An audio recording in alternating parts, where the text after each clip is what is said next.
যশোরের একটা রান্নার রেসিপি নিয়ে হাজির হয়েছি। যশোরের রান্না এমনিতেই মজা, অনেক খ্যাতি রয়েছে। আমি যেহেতু যশোরের মেয়ে, তাই ভাবলাম একটা রেসিপি আপনাদের সাথে শেয়ার করি। প্রথমে আমি কলিজাটাকে কেটে ভালো করে ধুয়ে পরিষ্কার করে সিদ্ধ করে নিয়েছি। কলিজাটা থেকে অনেক রক্ত ওঠে, যার কারণে ভালোভাবে ক্লিন করতে হয়। আমি সুন্দরভাবে ক্লিন করে নিয়েছি। ক্লিন করার শেষে আমি এখন মশলা কষাবো।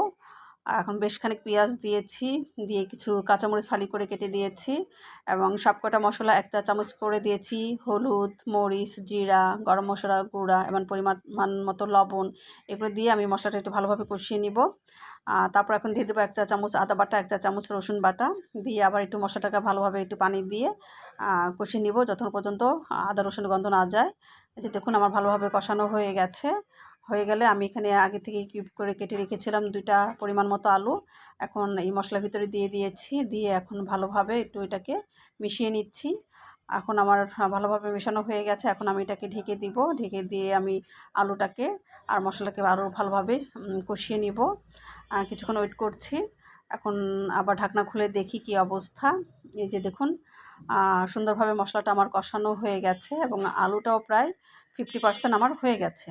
আমি অফ ক্যামেরাতে ভুলে গিয়েছিলাম এটা দেখানো, যে আমি আমার ঘরোয়া তৈরি একটা মশলা ছিল, যে মশলাটা আমি এই মশলাটা আমি কষিয়ে নিয়েছি আলুর ভিতরে দিয়ে, যেটা আমি দেখাতে পারিনি, পরে আমি আপনাদেরকে জানিয়ে দিব।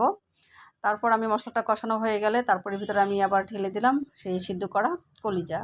এখন ভালোভাবে আলু আর মশলার সাথে ভালোভাবে এটাকে আমি মিশিয়ে নিব, যেন সব জায়গায় মশলাটা লেগে যায়। এখন আগে থেকে কিছু গরম পানি আমি করে রেখেছিলাম, এখন সেই গরম পানিটা এখন এর ভিতরে দিয়ে দিচ্ছি। দিয়ে এখন পরিমাণ মতো দিয়ে এখন এটাকে আমি আবার কিছুক্ষণ রান্না করে নিব। আর গরম পানিটা অবশ্যই আপনারা দিবেন, দেওয়ার চেষ্টা করবেন। গরম পানিটা দিলে কালারটা ভালো হয়, খেতে টেস্টটা হয়। এখন আমি ঢেকে কিছুক্ষণ ওয়েট করব। এই যে দেখুন হয়ে গেছে আমার কলিজা রান্নাটা। এটা আমার একটা স্পেশাল কলিজা ভুনা, কালো কলিজা ভুনা। অবশ্যই আপনারা বাসায় আপনারা রান্না করে খাবেন। কে কীভাবে রান্না করেন অবশ্যই আমাকে রেসিপি শেয়ার করবেন। ওকে, ভালো থাকেন। আল্লাহ হাফিজ, টাটা।